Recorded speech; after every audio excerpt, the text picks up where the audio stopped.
leaves time for more negotiations. Treasury yields held steady in the bond market while Bitcoin rallied. The Dow gained 88 points to finish at 44,459. The Nasdaq was up 54 to 20,640. The S&P 500 gained 8 points to 6268. With the Wall Street Business Report, I'm John Scott. News and analysis at townhall.com.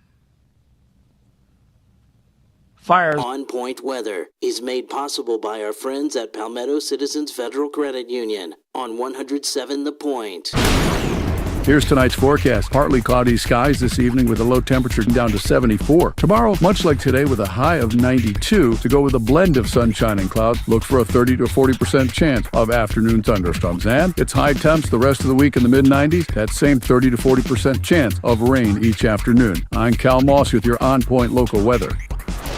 WQXL Columbia, W264DF. Grills, outdoor kitchens, fireplaces. Summer sizzle starts with Bart. This is 107 The Point. This is The Point. Make thepointradio.com. This is Sports Talk with Phil Kornblut and Chris Bergen. Sports Talk is heard across the state on radio affiliates of the Sports Talk Media Network and is streaming live on SportsTalkSC.com, as well as Twitter, Facebook, and YouTube. The South Carolina Education Lottery lucky number to call in is 888-898-2525. That's 888-898-2525. Now, here are Phil and Chris with tonight's edition of Sports Talk.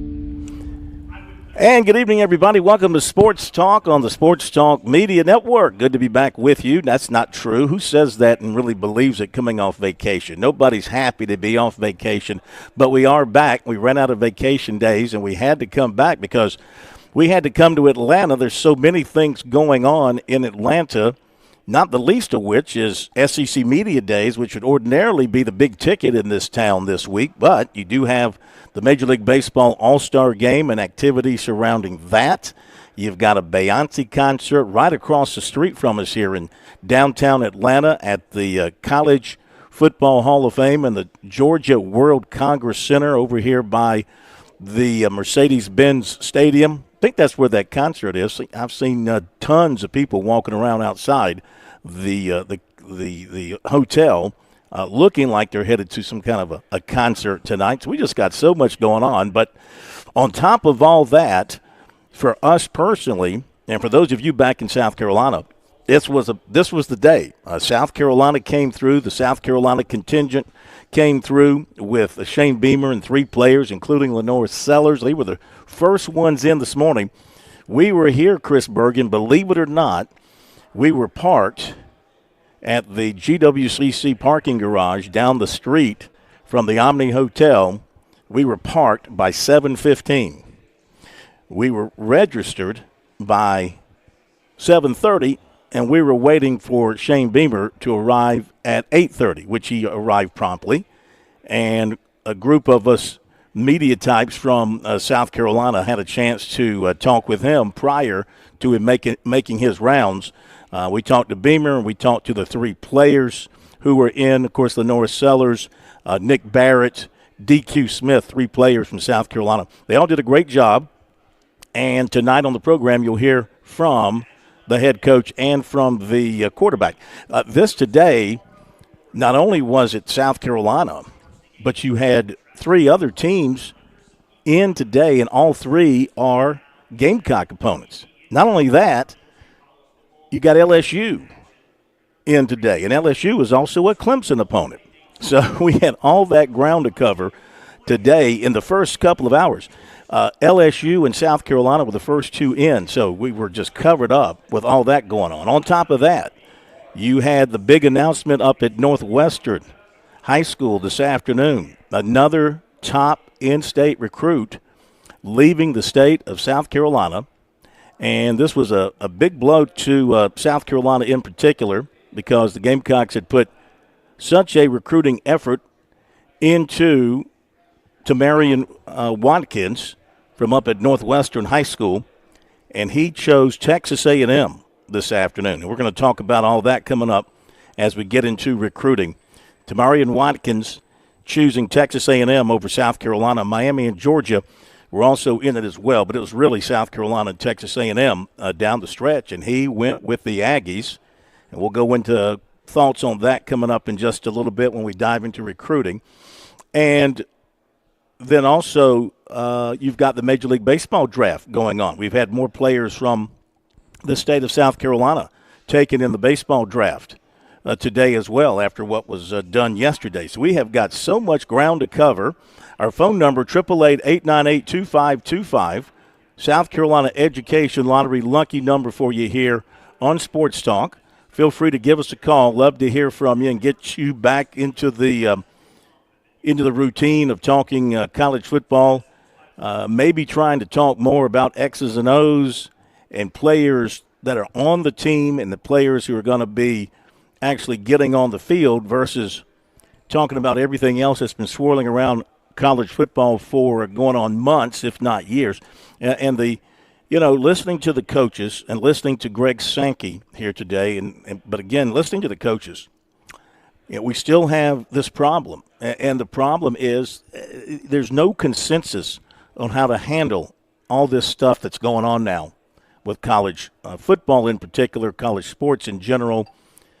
There's no consensus, as Greg Sankey was asked a question about that today, and he said the consensus is these are my words, not his, but the consensus is there's no consensus among the power brokers in college sports, the commissioners and others. They just can't get a handle on a system. They can't get a handle on a system that won't be violated, that people will follow the rules, that will work for everybody equally. That's what they want to get to. They want to get to a system that is equal across the board. But, Bergie, I don't know in college sports if you'll ever be able to get to that because you've pretty much taken away all the power from the NCAA. You've created this new organization with some enforcement power, but how powerful is it going to be?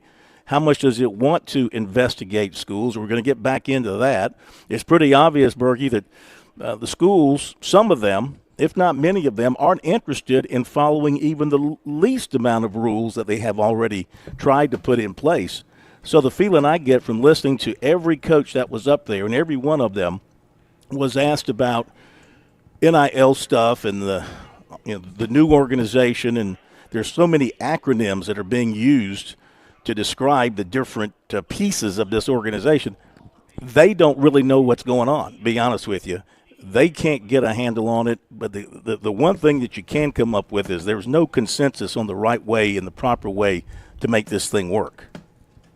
Well, first off, I apologize for popping off right when we were getting started, and welcome back. Hope you and the family had a wonderful trip. I'm envious of where you got to go, so I hope you guys had a wonderful vacation. Now, to your point here, it sort of puts into perspective just how smart the framers of the United States Constitution was to be able to figure out a way to get ultimately 50 states to agree to work together under one federal umbrella and then also under 50 different state legislatures, because that's basically the best comparison I can come up with right now with college athletics. The NCAA wants to still be the federal government, if you will, but the problem is you've got so many states underneath them, SEC, Big Ten, ACC, that don't operate. Yeah, I understand what you're saying. You got all these different entities, and not all of them are pulling in the same direction at this particular time. I mean, if you want to have a model, of following the NFL or following Major League Baseball, NBA, I mean, those are organizations who've worked at the professional level, the money level, obviously for decades, centuries almost, and they have found a way over the years to make it work by working with their players and working with the players' union and coming up with ways to make it work. I mean, neither side, owners, players, they're never going to be totally happy one way or the other, but they find a way to make it work. Yeah, occasionally there's a strike, that to force the hand of the owners to come around to some things. I get that. But we don't have that in college sports, Bergie. We don't have, first of all, the players aren't recognized as employees. So that's the first thing. The second thing is they don't have any sort of a unionization to sit down and negotiate with the principals on the other side. So we're a long way from that kind of structure on the college level, and getting to a structure that will work across the board and be fair for everybody across the board. That seems like it's light years away at this point. Well, you've got so many different problems, Phil. First off, just football alone. I don't know how you can make it fair. I don't know how you can look at South Carolina and Clemson and Alabama and say you guys are supposed to continue to compete with the coastal Carolinas, the Appalachian states, and the Texas states of the world. The economic differences between the Power Four and the Group of Five are so vast that what has to happen for this to even begin to make any sense is for the Power Four to break away, run their own system, and then get the Group of Five to have their own system, because really you're talking about apples and oranges when you're trying to compare teams that are supposed to be under the same umbrella, the Football Bowl subdivision, but they couldn't be any further away in terms of economics than, and pardon the pun, but the United States and some third world countries. I mean, it's not necessarily that bad, but it's a comparison that I can come up with, because the federal government, the way it tries to operate, is almost like what the NCAA is trying to do right now. And it's nearly impossible for it to wrap its arms all the way around all the different factions around the country. And I just don't see, and I think Lane Kiffin's right, I think there are a lot of schools out there that are probably skirting the rules because they look at it and feel like there's nobody that's going to enforce these rules. These rules don't make good sense for my team, my school, my conference to try and win a national championship. So why not, until they come in with some major hammer and drop the hammer like the NCAA did 30 years ago on SMU, I don't see a way around it. I think you're going to have schools openly cheating because there aren't any rules, so they can say, well, we're not really violating any rules because there aren't any. Yeah. And the judiciary is not helping the situation. I mean, every rule that has come down, every ruling has come down that has gone against the NCAA and all their policies has opened all this stuff up, and it's just I think they did that without concern of the ramifications and the impact that it would have across the board in college sports. And anyway, I don't want to take up all our time tonight diving into that, because we can start to get into some X's and O's and hearing from coaches and players and getting ready for the upcoming season. I know you were watching. You've made your way to the upstate because you're going to be over at you're going to be over at Clemson tomorrow. They're having a media day for Dabo Swinney and company at Clemson. You're going to hit that up. Of course, the ACC has their kickoff week next week in Charlotte, and we'll be there for that then. But we'll hear from Dabo Swinney for the first time going into the new season tomorrow, and you'll be there for that. So I know you've already made your way to the upstate to get ready for that. But I know you also had your ear on things going on here in Atlanta. Let's start with South Carolina and what you thought about what Shane Beamer had to say. I'll say up front, one of the first things he talked about. Now, if you were on our X this morning or on our YouTube, we were able to stream live the session with the South Carolina media with Shane Beamer. So you heard this earlier this morning. We're going to play for you later on some of his comments from the main media room, the big room, as we call it. And we'll play that segment for you coming up in a little bit. But he did say that they hope to hear, he's kind of expecting to hear something on Rasul Faison by the end of this week. So that's still hanging out there for South Carolina. But otherwise, Berkey, he feels pretty good about what this team looks like going into this season. And, I tend to listen, you buy into these things, you hear it over and over again in the preseason. The culture, I think they've established a culture at South Carolina where you can bring in some players and develop them and be better than they might look on paper. So he feels like this is a team that can get to the playoffs, and they're getting in position to be successful for a number of years, not a one-trick pony, and thinking about competing for a national championship. And he was not shy about saying that to anybody who would stick a microphone, I'm assuming, to the local media as well today, because you're right. He was extremely confident about his football team, feels like they're headed in the right direction. And the mantra is this year, improve and move forward from 2024, where they had a phenomenal year last year, could have been a college football playoff team. If they find a way to pull off that LSU game, they're probably in. They didn't, so they sit out and go to a bowl game. But with Lenore Sellers coming back, and we talk about this so often, if you have a quarterback, you have a chance.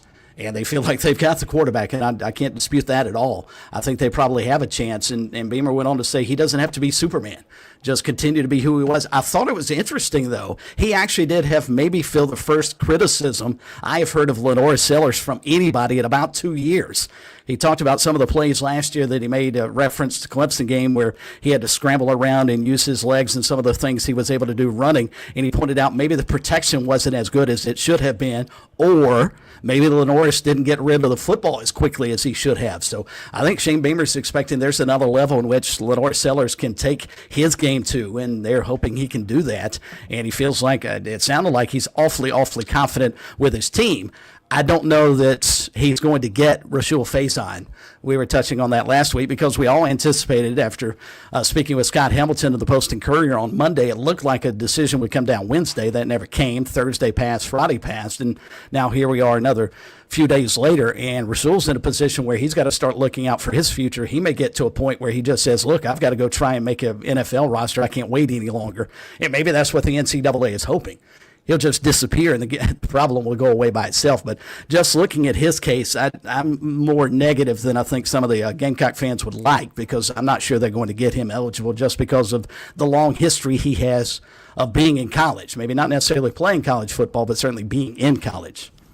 Well, I mean, it all depends on whether or not you believe there should be any term limits on your academic / college career, you know. If you believe that there should be, then he's not going to be approved. If you believe, well, I'm saying if you're a judge or if you're the NCAA, if you believe that there really should be no limitations, and the guy who's going on 25, who's been in college for 7 years, even though he's only played 3 years of actual football out of those 7, if you don't believe, you know, he should be penalized, and there should be an open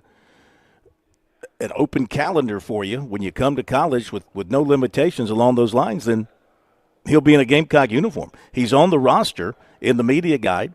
He's been in the weight room and been practicing with the team and done everything with them, which is an interesting thing in and of itself. Here's a guy that right now is not eligible, but who's been working out with you and practicing and doing everything else as if he were eligible. So it's a crazy world we live in here in college sports.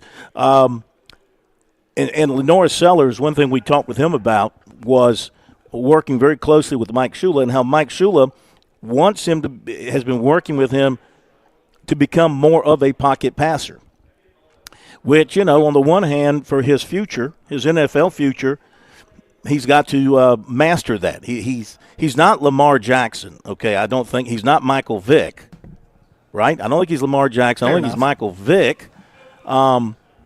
But he can scramble and keep himself alive and out of harm's way. But they want him to hang in that pocket a little bit longer, though also not.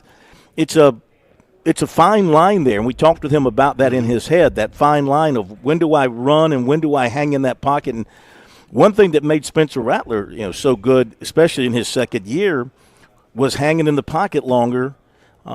His efficiency went way up. His completion percentage went way up. Of course, all his numbers went way up. Of course, he wasn't a runner of, you know, per se like Lenore Sellers is, but, you know, we'll see how all this impacts his style of play after what we saw from him last year. You still, you know, if you're South Carolina, you still want that guy who can run through tacklers like he did against Clemson. But I thought he was a little more reserved in the bowl game as far as taking off and running, and maybe that was some of the influence of Mike Shula on him right there.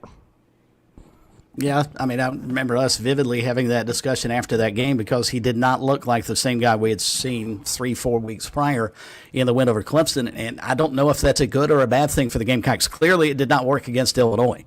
Now, will it work against Virginia Tech and moving forward? That remains to be seen. If they're actually indeed asking him to stay in the pocket and try and look down the field further, I think their passing game would benefit if he maybe is a little more patient, if he was somewhat impatient last year. But when the plays he made, the Clemson game in particular, just stands out. Those type plays you can't really hope to take away from him because he's such a dynamic athlete and he's got great field vision. He realizes when a play opens up and is broken down for the rest of his teammates, that's when he's got to go make a play and be Superman. And I don't know if you're saying Beamer, Mike Shula, or anybody else on that offensive staff, you want to take that ability away from him. So, yeah, it's a difficult and a very fine line to walk for him. But I think for him to develop further and go into the NFL as a proven passing quarterback, this is something he'll have to do. He'll have to be able to stay in the pocket and maybe get rid of the ball a half second sooner. I don't know. How much are we talking about? Coach Beamer was talking about maybe not getting the ball out of there on occasion as quickly as he should. What's that, a fourth of a second, a half a second? I mean, it's not a lot of decision-making time. So I'll be fascinated to watch to see how the offense progresses into his second full year as the starting quarterback. Well, as we go to break, I'll tell you, one thing Beamer said, they don't want him to be Superman. They want him to work on his precision and the finer things and fine-tuning things. Beamer believes he's got a better team around him than what he had last year. Now, that's kind of hard to swallow when you consider that right now you don't have a real proven running back. But those were his words. He feels like they have a better group around him than what they had last year. We'll hit the break. Be back in a moment. Get ready for a summer of adventure with Founders Federal Credit Union. Now through July 31st, take advantage of the 6.99% APR on select purchases made with your Founders credit card. Make your plans happen without breaking your budget. Whether it's a road trip, a beach getaway, or a bucket list destination. Visit foundersfcu.com/cc for more information. Promotional rate ends February 1st, 2026. Effective APR of 13.25% to 17.90% will apply. Terms and conditions apply. Membership qualification required. You've put in the work for your education. The extra early, extra late, extra work. That's because you understand education opens doors to better pay, better opportunities, and a better you. Being educated about playing the lottery is no different. It helps you be a better player, one who knows when to play and when to take a rain check. The lottery's a game, so let's keep it fun. Learn more at sceducationlottery.com/betteryou. G3 here with Tsunami Bar Sports, and it's time for a fall preview. That's right, 720 Chris Drive, 378 and I-26, Frontage Road, where you can now preview the best technology for golf known to man. It's the Tsunami Bar. It's live weight. It's the only technology out where you get your tempo and flow going before you play. Now, it also serves as a pattern support tool. 720 Chris Drive, Frontage Road, 378 and I-26. You also can visit the Garage Gym Pro Shop. Pick up your tools, take them home, and while you're here, tour the Scramble Course 6-hole pitch and putt right now.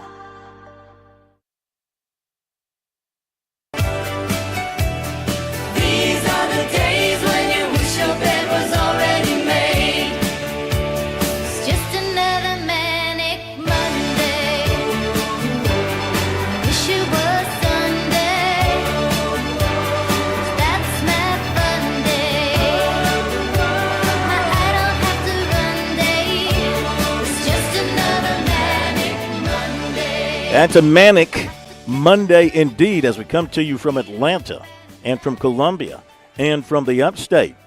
Invite you to join us if you see fit. Phone number 888-898-2525. South Carolina Education Lottery lucky number to reach us right here on Sports Talk. Our poll question of the week presented by Larry Lucas Insurance. Call Larry 803-799-1998 for all your insurance needs. SEC Media Days means the SEC Media preseason ranking. At the end of the week, where do you see the media voting South Carolina in the media poll coming out later this week? Before I give you where we stand in the voting, I would say that they will fall, and we broke this up by fours, 1 through 4, 5 through 8, etc. So I would say the media will end up putting the Gamecocks between 5 and 8. What do you think? I agree with 62% of our listeners and you. I think they will probably be right at number 8. I mean, right as at Beamer number pointed 8. out today. Yeah. Yes. As Beamer pointed out today, they'll be voted much higher than they were last season because they're coming off a 9-win season as opposed to, a 5-win season the year prior.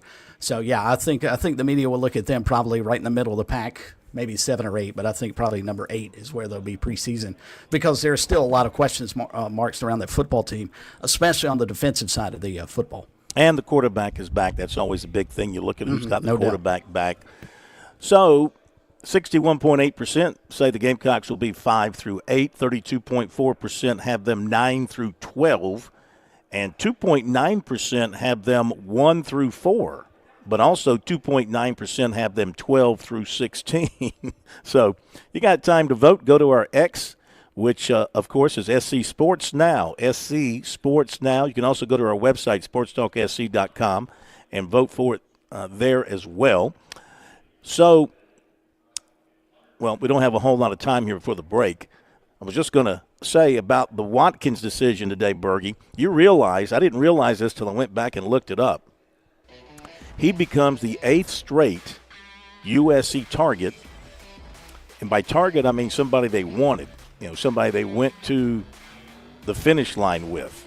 The 8th straight one that has not picked the Gamecocks since their last commitment. Their last commitment was June 27th. Since then, 8 straight targets of the Gamecocks have gone somewhere else. We got to talk about that. We'll do that later on. Back in a moment. On Point Weather is made possible by our friends at Palmetto Citizens Federal Credit Union on 107 The Point.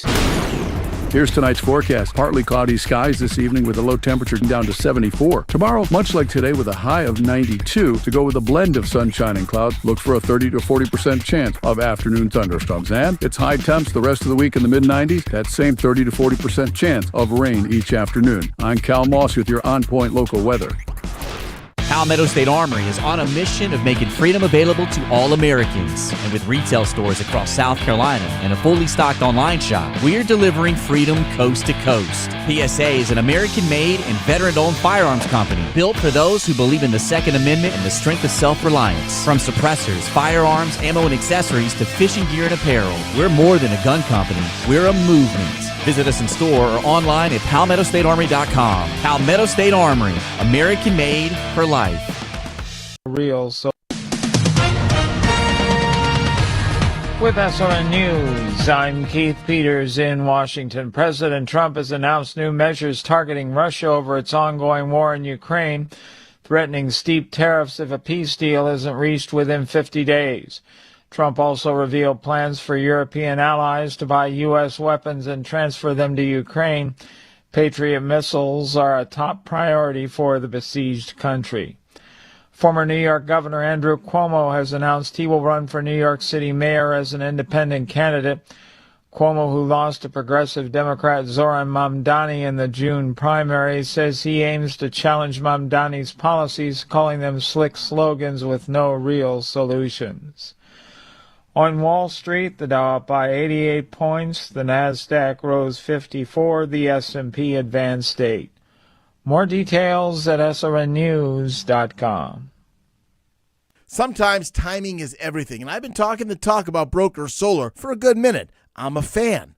I've had some Point listeners ask me about Broker Solar. They're on the fence because of what's going on in D.C. Now that the politics have settled, we know what's in that big, beautiful bill. We know the federal tax credit for getting solar power at your home. It's going to end in December, so the clock is ticking. You want that 30% federal tax credit, believe me. So we need to get Ken out to your place before they cut it. Plus, you'll still get a 25% tax credit here in South Carolina. So yeah, timing is everything. 30% federal, 25% state credit. Are you kidding me? That's a big part of the cost already knocked out for solar power. It's time for you to take control of your own power bill. Like I said, timing's everything. Now is the time. Online, it's brokersolar.com or just call Ken and his team. 807-7417. That's 807-7417. brokersolar.com. If you've never had genuine Wagyu or Hereford steaks and burgers, you don't know what you're missing. Time to order the best of the best from HandJCattle.com. These are local farmers in Saluda where tradition meets quality. The best quality beef and a discount for Point listeners. Enter keyword The Point. as one word and get 10% off, plus free delivery in Lexington and Richland County orders of $50 or more. It's cooked in season over at HandJCattle.com. Are you looking for free checking and free savings? Dave Ramsey here, telling you to go see my friends at Palmetto Citizens Federal Credit Union. They're not a mega bank that's so big they lose the ability to treat you like a human being. At Palmetto Citizens, you're not just a number, you're a member. Join today at any of their 14 locations or at palmettocitizens.org. Federally insured by the NCUA. Hey y'all, it's Ted from Flight Deck Restaurant. We're introducing our new healthy gluten-free menu. For your choices, we offer charbroiled certified Angus ribeye steak, juicy marinated grilled chicken dinner, fresh grilled salmon, authentic Greek salad, hamburger steak with grilled onions and melted cheese, shish kebab with grilled chicken, veggie blue plate with a choice of 4 vegetable selections, spring chicken salad, and of course, our famous slow roasted pot roast. Come and enjoy a healthy gluten-free menu at Flight Deck Restaurant. We at Flight Deck Restaurant thank you, and God bless. Escape the hustle and bustle of everyday life with Spa MD, your sanctuary of rejuvenation. Feel the tension melt away as our expert team guides you through your customized wellness journey. From soothing massages to revitalizing treatments, we promise a remarkable experience that leaves you feeling renewed and empowered. Discover the calm within every visit. Reach out at 251-9400 or online at visitspamd.com to explore your options. Your oasis of tranquility awaits. She says we gotta hold on to what we've got. It doesn't make a difference if we make it or not. We got each other, and that's a lot for love. We'll give it a shot. Oh, we're halfway there. Oh, give me one prayer. Take my hand. All right, welcome back, everybody. Sports Talk here on the Sports Talk Media Network.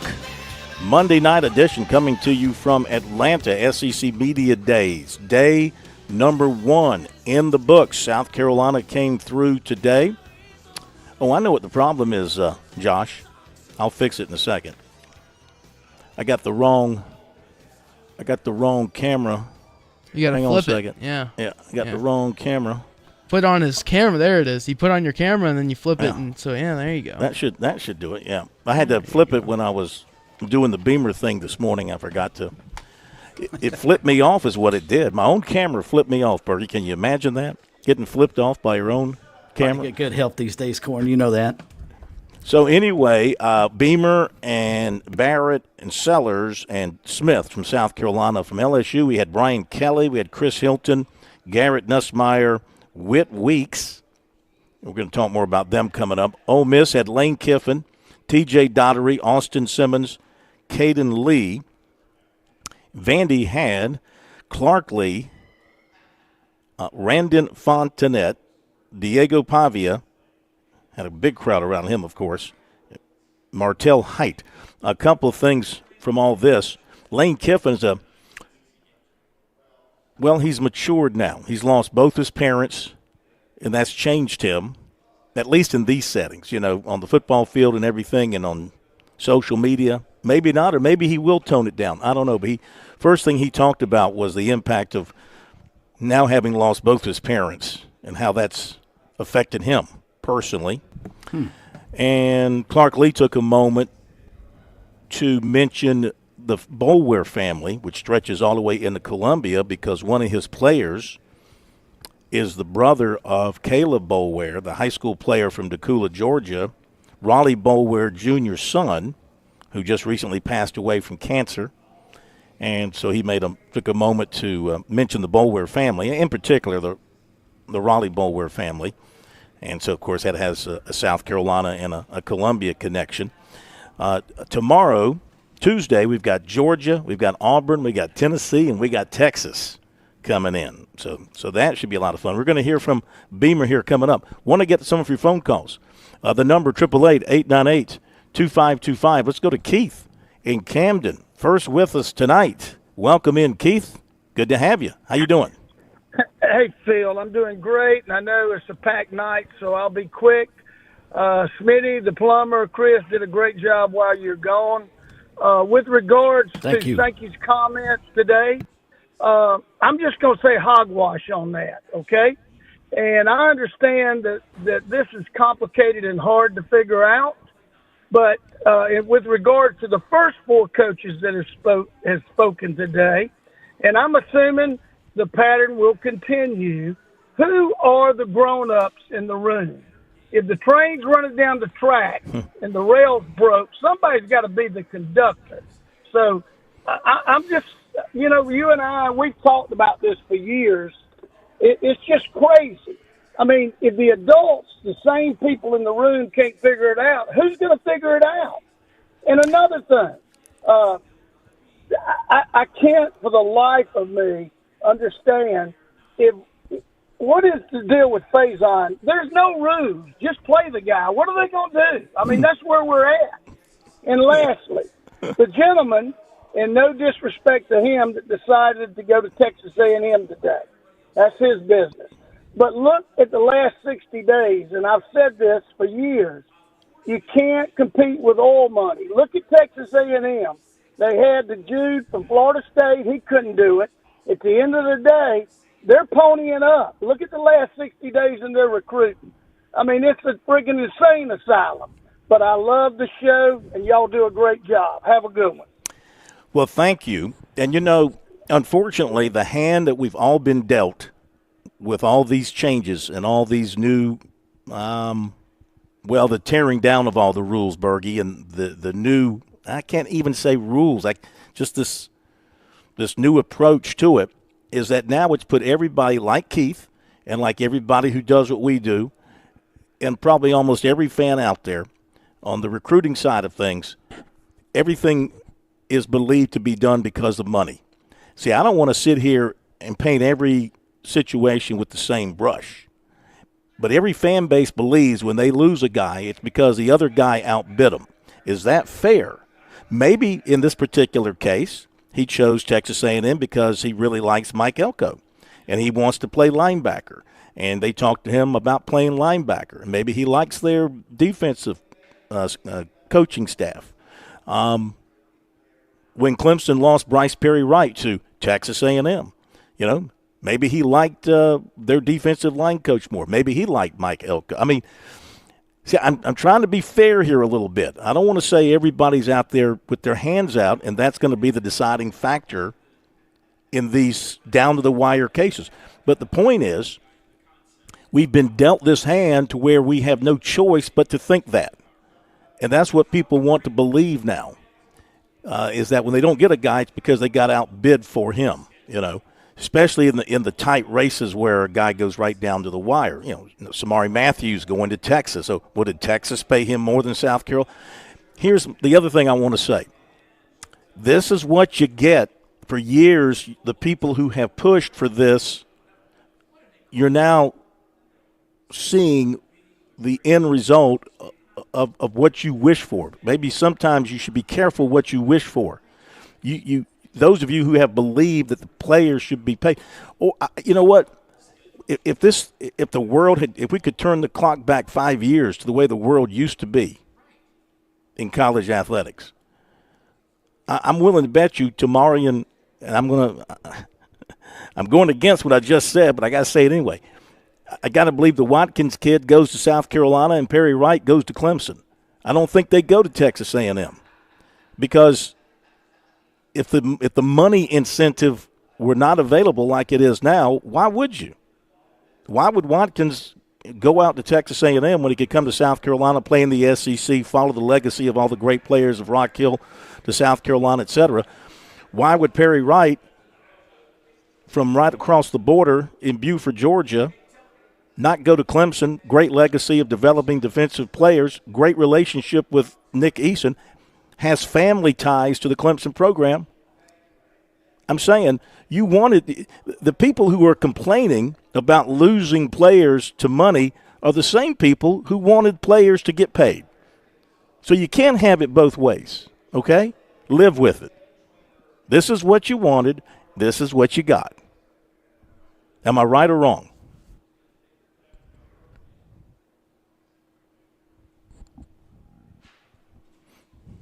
Lee Berkey speechless with that? A little bit of commentary. I'm sorry, Phil. I lost you for just a second, but I got you back, and I heard exactly what you said. And I'll use this example, and I'm like you. I've gotten angry at the recruiting process, not because I follow it anywhere closely as most fans, and certainly you do, but I've gotten to that point where I am now, it's a money thing. It has to be a money thing. It's not because facilities, and Shane Beamer talked about that. He said the culture and facilities, there's not a team in the SEC in his mind that has better of all of that than Carolina does. So I'll use the example of Samari Matthews. When he committed Friday night, we heard what he said. He talked about South Carolina glowingly. He said it was like a second family to him. His words, not mine. Said it was a second family to him, and he decided to go to Texas. So if you're Keith and Camden, if you're the average Gamecock fan driving around, I-77 and I-26 and I-20 in our state, how can you not believe that Texas and Texas A&M are openly paying more for the athletes that are coming to their school than South Carolina and Clemson are? And what are you to do if you're a South Carolina and you're a Clemson? Now, look, Clemson's still putting together a really fine class. No Okay, doubt. they just got a nice safety yesterday, and they still got a class that is being highly reviewed. South Carolina has only 10 commitments here in mid-July. And Clemson's sitting on 21. South Carolina's got a lot of work to do with this particular recruiting class. And like I mentioned earlier, 8 straight misses since they got their last commitment. Now, they got 2 more who are going to be announcing this week. Most definitely on Friday, they're going to get the quarterback again in Duckworth. I don't see that one falling apart on them. They may get the offensive lineman out of Tennessee on Wednesday. We'll talk all about that in recruiting coming up. But I'm just saying, this is what the people wanted who pushed for this. And, of course, you got the people who sued and got the courts to agree with them. The courts, the judges, those jurists, whatever you want to call them, they had no clue about what their decisions, how it would impact. You're talking about a situation here where the athletic teams at all these schools that were impacted by the decisions, their lifeblood is the athletes. And the only way they can get the athletes is by they don't have a draft. So they have to recruit against each other.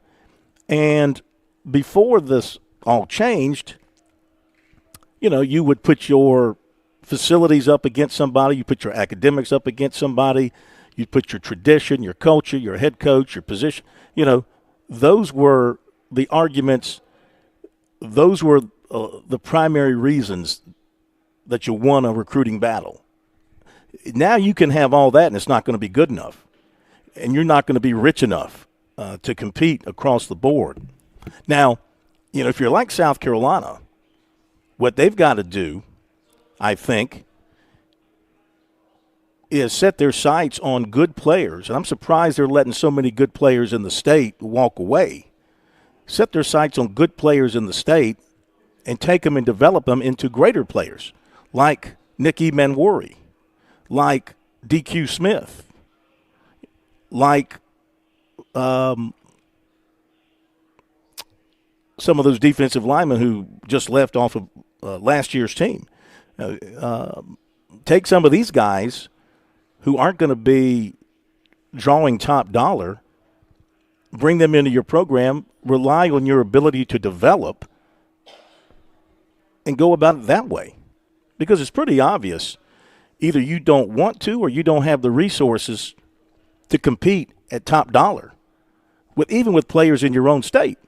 And you lose the kid to Michigan, whose father's actually on your coaching staff. That's got to sting.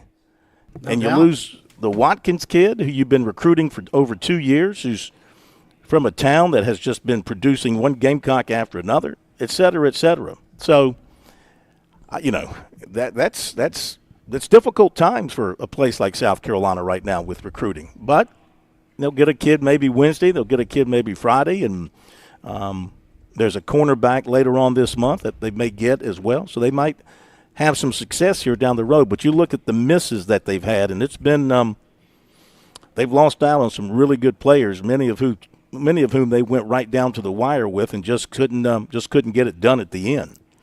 Phil, is he over? And I mean, Coach Beamer, is he being overly optimistic when he talked today about how they've got a lot of young players, talented young players in the program right now, and they're getting more?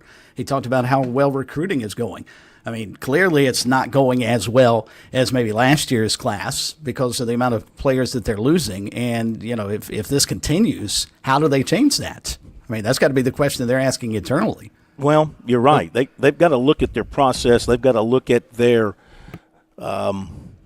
I think they've got to look at who they're identifying. You got to identify good players, but you also have to identify players you can get. I mean, it does you no good to recruit a guy. Now, I'm sure in the Watkins case, you know, they felt like they were going to get him all these months they recruited him, and here comes Texas A&M riding in the last few months. Even though he did go to Texas A&M 3 times that I have recorded. He went to Texas A&M for a game last year. He went there for an unofficial visit. He went there for an official visit. But South Carolina goes way back with him, back to the summer of 2024 in recruiting him. He was in camp, and they liked the way he looked in camp, and they offered him, and they've been nurturing that all along. And you end up coming up holding the bag, so to speak, an empty bag in their particular case. So I don't know, you know, I like this kid in Cross. We're going to talk about him in recruiting, the tight end, Ramsey, down at Cross. Terrific athlete, not heavily recruited. He's, as things stand now, looks like he's going to commit to South Carolina as soon as he can get in for an official visit. But that's a kid in-state from a small program. Doesn't look to me like he's out there looking for a payday. You know, he wants to go to South Carolina because he loves it, and they're giving him the opportunity. Take this kid, you develop him into a big-time player, and that's how you end up winning ball games. You look at the key players on their team last year, for the most part, you know, there were a lot of those that they brought in. This is one thing that Beamer talked about, their development, their ability to take players and develop them and make them better as college players than, of course, as they were as high school players. I mean, he told the story of Demetrius Knight. He talked to a coach after Demetrius Knight transferred from Charlotte, and the coach said, "Why are you taking this kid? This kid can't play in the SEC."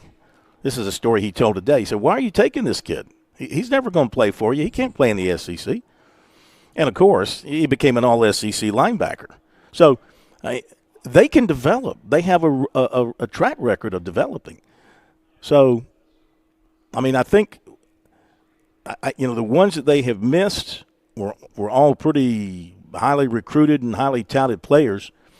There's a fair number of players in the state that they have let. I mean, they didn't recruit very hard, and they end up going out of state. You know, NC State has taken, in the last week, they've taken 3 commitments from the state of South Carolina.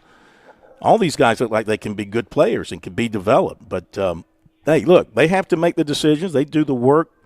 They've got the analysts and all the video, and they visit with the coaches and the players. You have to make that decision. And, you know, sometimes you're right on it, and sometimes you're wrong on it. So just a tough loss in recruiting today for South Carolina for sure. Okay, let's run to the break, and we'll be back with more. Phone number 888-898-2525. You want to jump on board? We've got time to take more phone calls. We'll hear from Shane Beamer coming up, Lenora Sellers coming up. Also from a couple of the LSU guys talking about going to the real Death Valley. You know, they play in the fake Death Valley. They're going to get a chance to play in the real Death Valley. Give us a call, 888-898-2525. I'm attorney Jim Corbett. I'm not a case manager. I'm a lawyer for over 35 years. I don't charge 40% for your injury in your wreck case or any on-the-job injury. Call 803-765-2968 and ask for Jim Corbett, or email me, jim@jimcorbettattorney.com, for the experience of a lawyer handling your injury case. Jim Corbett, 803-765-2968. jim@jimcorbettattorney.com. Put 35 years of experience to work on your injury case. Traveling can be the worst, especially when you can't find your favorite show. Well, don't worry. We've got the perfect way to keep up with everything happening in the Palmetto State when you're away from home. Just pull up the Chief Sports app on your mobile device, and you can listen live to Sports Talk. All right, welcome in, everybody. Sports Talk Media Network. So the next time you can't find us on one of our great radio affiliates, just log on to the Chief Sports app, the best way to stay connected with the Sports Talk Media Network. Every lottery ticket purchase keeps education in our state moving forward. In fact, the lottery has raised more than $200 million for state school buses to get our students to school safely every day. Then, the lottery helps those students go even further in their education by funding the Life, Hope, and Palmetto Fellow Scholarships. So remember, when you play the lottery, you're keeping South Carolina students on the road to success. Learn more at sceducationlottery.com/betteryou.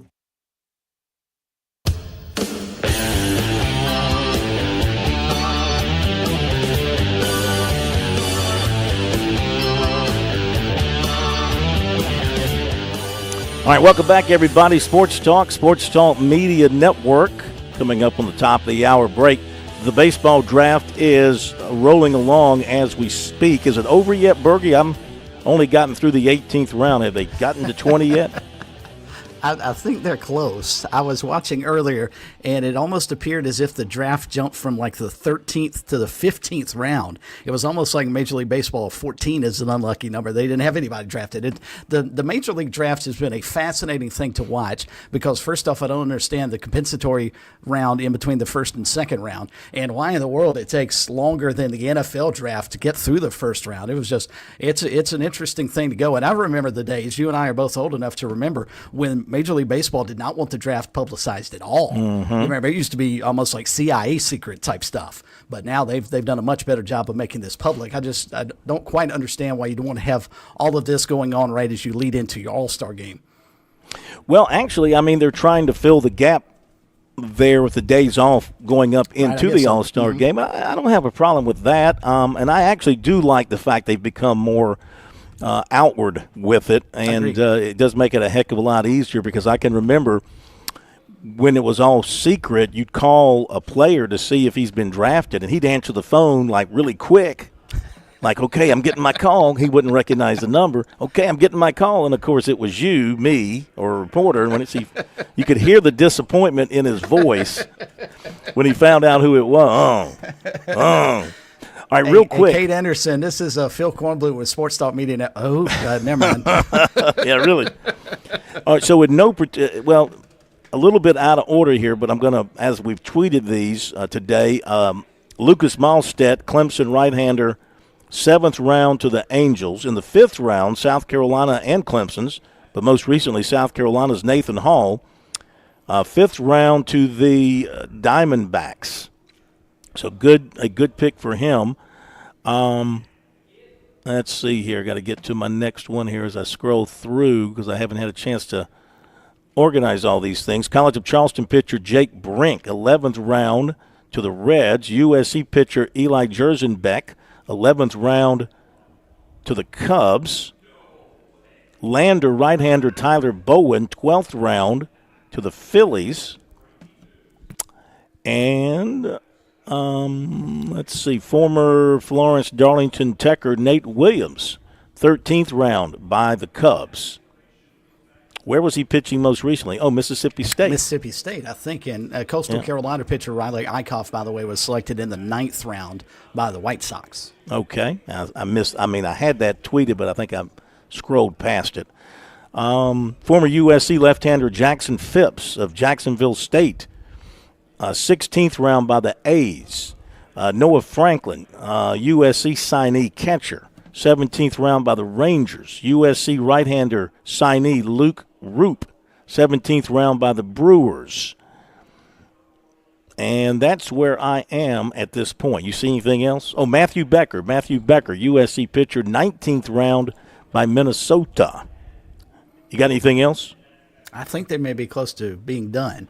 And I think this actually looks like it works out pretty well for both Clemson and South Carolina, at least their teams, not necessarily for the kids themselves, but it looks like some of their top nine. Now, the Gamecocks lost a couple of guys in the 17th round, but for the most part, I think a lot of the high school guys they were hoping to be able to come in for both teams look like they may actually sign with their respective college teams as opposed to going into Major League Baseball. This note professional baseball, excuse me. This note from Chapel Fowler from the State covering Clemson. Former Clemson football player Marquise Henderson was involved in a locker room incident 3 days before he was dismissed from the team. Records show. Accounts vary, he writes, but one student alleged Henderson threatened teammates and showed them a picture of a gun during an argument. So he was quickly jettisoned from the football team. Understandably so. He was quick and picked up by Liberty. Liberty picked him up. So, which is an odd fit if you have some of those issues off the field. Liberty's not really the place you would expect him to land. No, but I'm sure Jamie Chadwell feels like he can be a reclamation project, and a place like Liberty might be a place to get him straight. I mean, he is a talented football player, but for whatever reason, couldn't get it together with Clemson, couldn't fall in line with their way, and so they had to show him the door. With that report, that kind of explains why they had to show him the door. And let's see, what else? The South Carolina women's basketball team playing in the 2025 Players Era Championship, November 26th through 27. We knew that, but today they announced the game times. South Carolina playing Duke on November 26th and UCLA on November 27th. Or maybe they just announced the dates and the pairings. They announced something. This is going to be in Las Vegas. So go ahead and get your tickets and get out there for that, November 26th, November 27th. Okay, more from SEC Media Days. We got Shane Beamer coming your way after the break.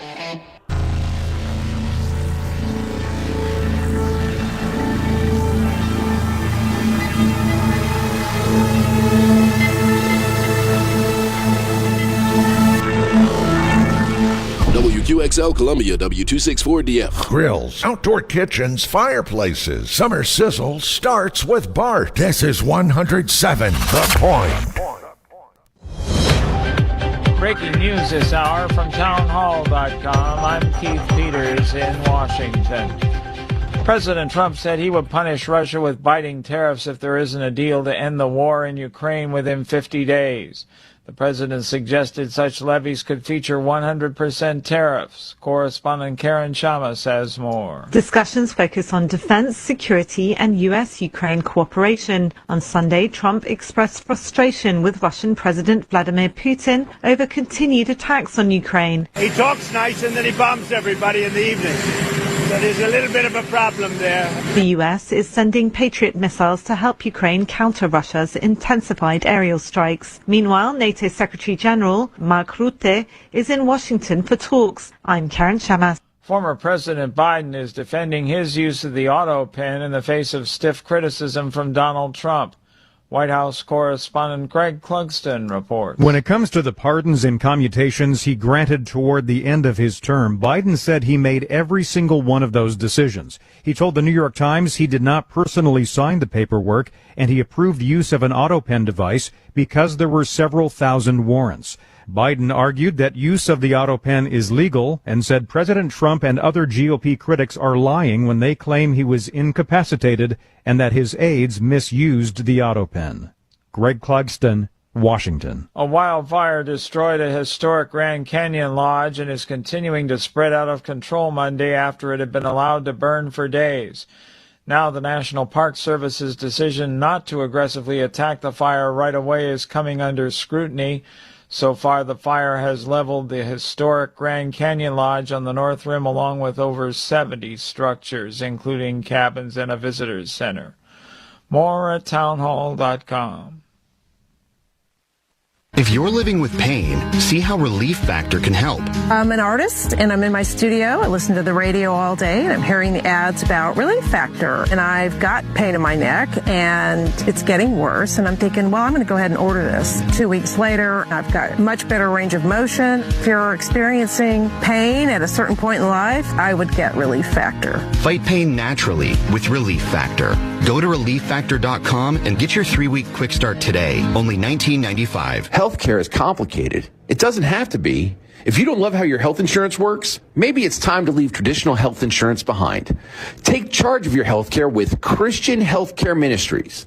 CHM offers you flexibility. Enroll anytime, choose your own provider, and select the program that fits your needs and budget. CHM is the original faith-based way of taking care of your medical bill costs.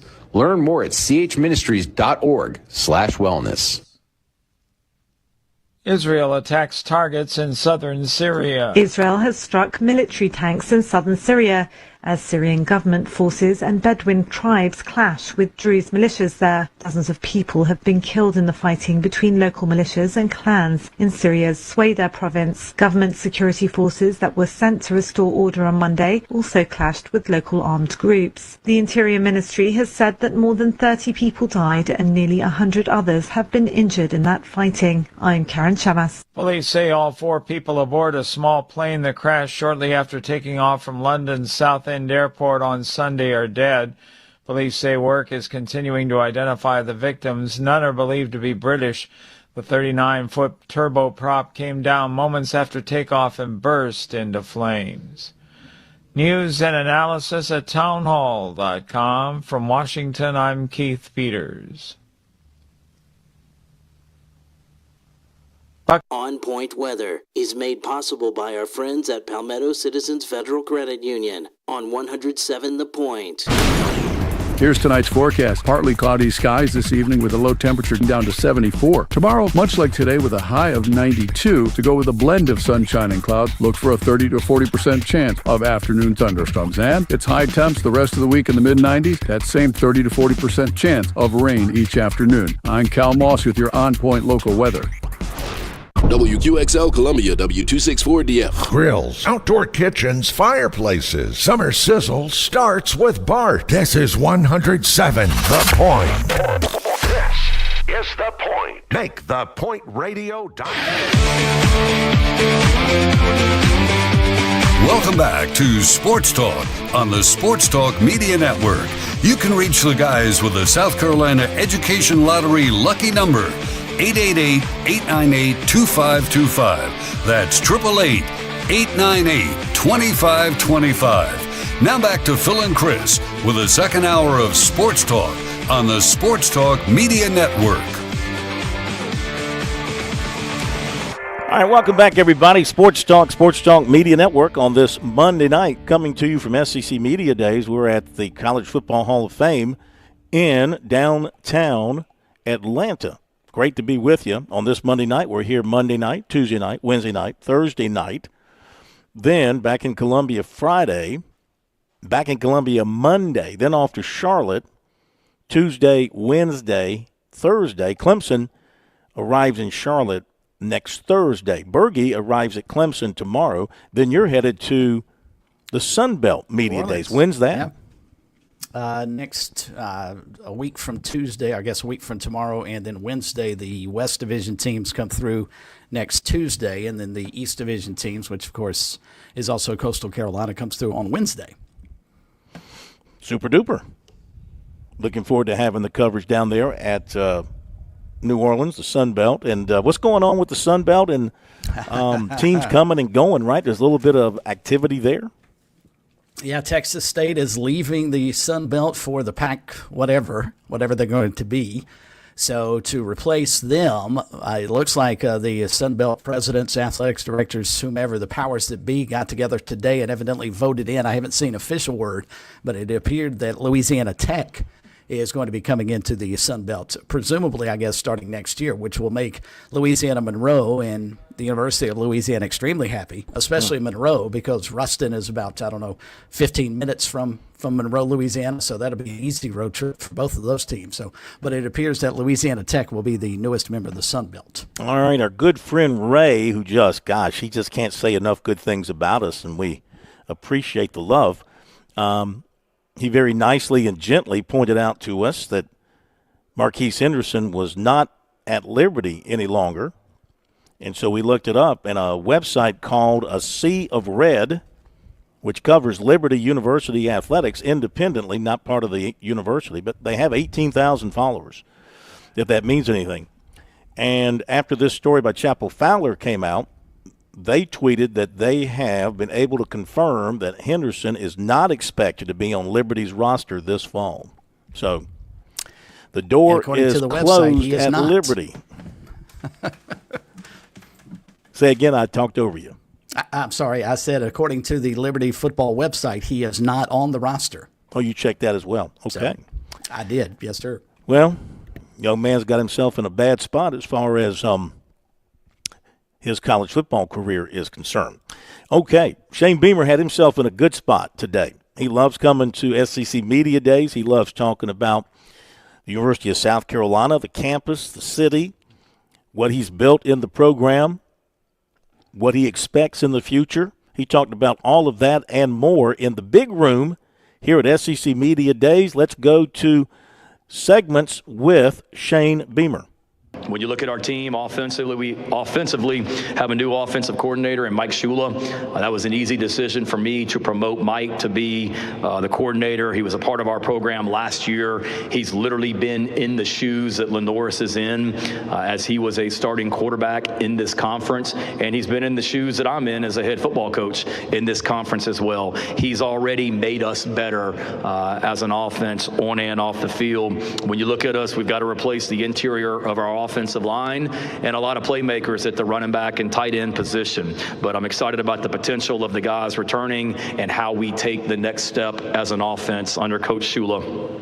Defensively, it's year 5 with Clayton White as our defensive coordinator. He's done a remarkable job in the 4 seasons leading our defense. It's great to have him back and our entire defensive staff back around him as well. We've got to continue to be opportunistic as a defense. We've led the SEC in takeaways since 2021, and we've got to continue to be that group. We played great defense last season, but we've lost a lot of production, particularly right up the middle of our defense at defensive tackle, linebacker, and safety. But the group that we return is very athletic and really excited about the potential of the next group of guys to make their impact on our defense.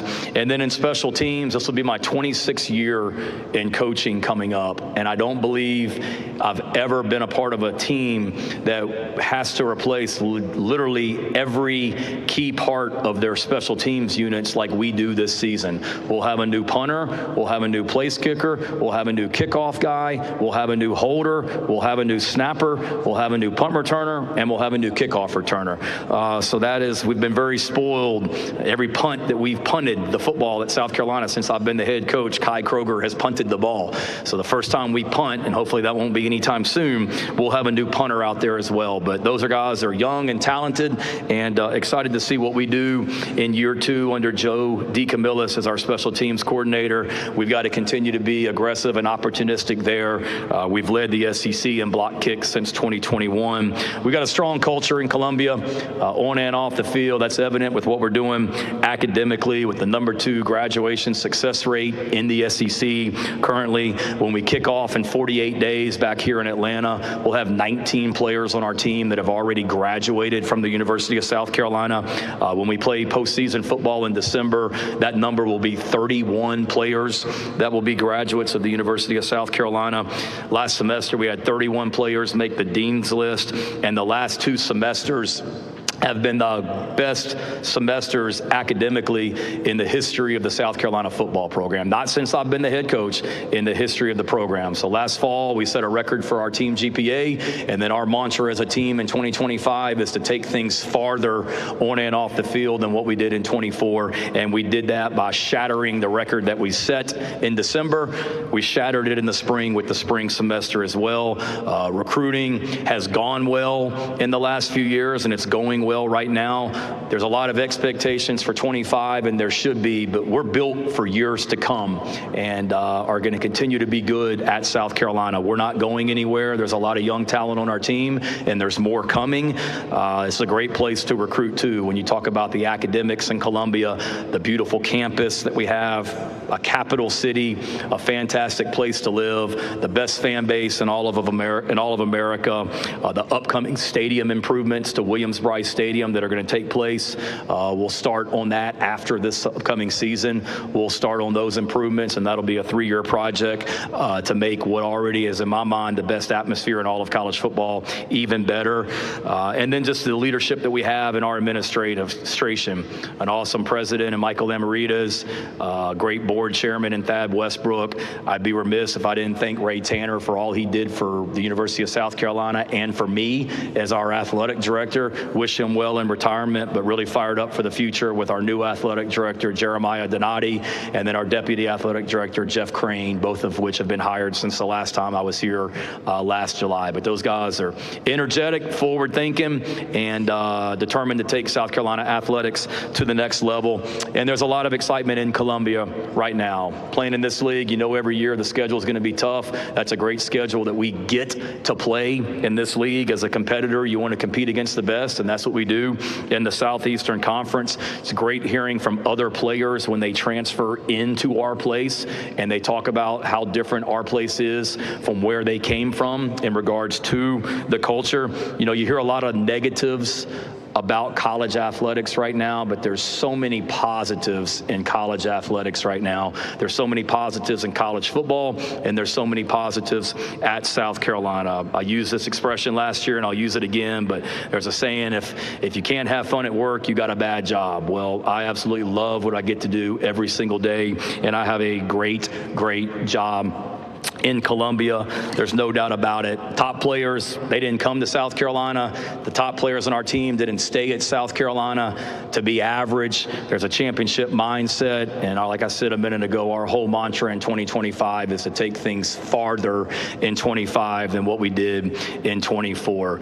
I think the pride in Gamecock athletics is at an all-time high. The number of people that stop me on the street or in an airport when I'm traveling and want to talk about South Carolina athletics is higher than it's ever been. We're going to set a record this season for new season tickets sold at Williams-Brice Stadium. Booster Club memberships to our Gamecock Club, those memberships are on pace for an all-time high. And then we have already doubled this year our previous record for philanthropic giving to the University of South Carolina Athletic Department. So 48 days until we're back here in Atlanta. Cannot wait to kick things off against Virginia Tech in the AFLAC kickoff game. Anything that Gary Stoken and his team with the Peach Bowl touch is going to be first class, and we could not be more fortunate to be playing in such a great event that they put on the AFLAC kickoff game as well. The expectations at our place is to compete for the playoff each and every year and not just be bowl eligible. That's what we're working towards each and every day. That's what our guys have done since January when they came back, is to take things farther in 2025, and eager to kick things off here soon when we crank things up. With that, any questions?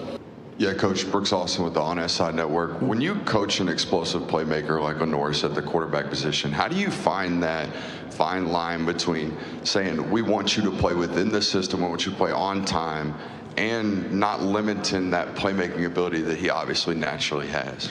Yeah, it's a fine line, but that's what makes him so good, is just that natural playmaking ability that he has. And I've never told him don't run or anything. Be smart, and he's a smart guy. He knows when to get down and try and avoid contact, and he'll be even better at that this year for sure. But the thing that I would like to see is a lot of his long plays last year from a running standpoint or throws were because, one, protection broke down, or two, he maybe didn't get rid of the ball as quickly as he should have. So let's be better in 25 about when to get rid of the ball, but also with protection, so he's not getting hit by 4 people in the backfield against Clemson and then somehow comes out of it and runs for 40 yards down the field. As cool as that is to watch, I'd rather it be the other way. But it's one of those, you don't try and overcoach it. And, not that I'm not a quarterback guru by any stretch of imagination, but I was in college with Michael Vick, and I was at Oklahoma with Kyler Murray and Jalen Hurts, and being around guys like that, those guys that are weapons with their feet. You want to have that as a part of your offense, but you also want to be smart too, especially in this league with the defenses that we play week in, week out. Hey, Coach. Emily Grace, reporter from The Next Round. How do you balance trying to turn the page on last season's success while still trying to emulate some of those elements that brought it? Yeah, thanks for the question.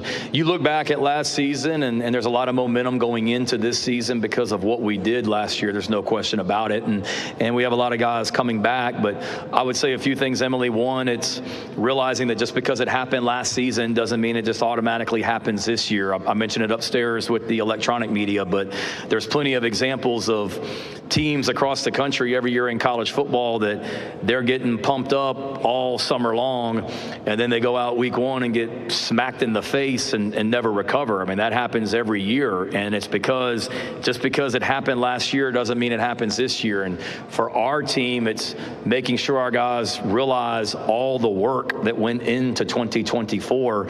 It's going to take all that and even more for us to go where we want to go in 25, building on the things that we did last season without a doubt, but then looking back at the things that we didn't do well and making sure that we improve those, because, people want to talk about the close losses that we had last season, a 2-point loss to Alabama, a 3-point loss to LSU. I realize that, but nobody wants to talk about the 4-point win against Old Dominion. And then we had a 3-point win against Clemson and a 4-point win against Missouri. So understanding that in this league, like every Saturday is a battle, and it's a fine line between winning and losing, and understanding that we got to be doing every little detail, every little small thing, even though they're not small things, to get where we want to go next year or this year. Hey, Shane. Connor O'Gara, Saturday Down South. You consume this stuff. I mean, what's been said and written about Lenoris in the offseason? What's been your perspective on seeing those conversations? I think Lenoris, it's exciting to see that. You're talking about a guy that is very humble, very hardworking, and has not changed. I mean, it is what it is. His life, his world has completely changed from last year at this time to right now because of what he did last season. But he's got a great family around him. He came back in January knowing the things that he needed to work on to get better at. He's done a great job of working hard and improving, all while, staying grounded and staying the same person. And I think we're going to be better around Lenoris this year as well on the offense. We'll have more depth and more competition at pretty much every position, I feel like, and that's going to help him. He doesn't have to be Superman for us. We just need him to continue to be the person that he is, the leader that he is, and the player that he is, and watch him continue to take this next step. But, certainly it's different for him, but I think he's done a great job of handling it and just continuing to focus on the things that are important for sure. Okay, Shane Beamer. More from Beamer's up on our website, SportsTalkSC.com. All of his comments, once he got through the introductory part, not related to football per se, all of that is up on the website, as well as the session he did first thing this morning about 8:30 with the media from South Carolina. Always appreciate them doing that with all of us from South Carolina. That's very cool. We'll hear from Lenoris Sellers after the break.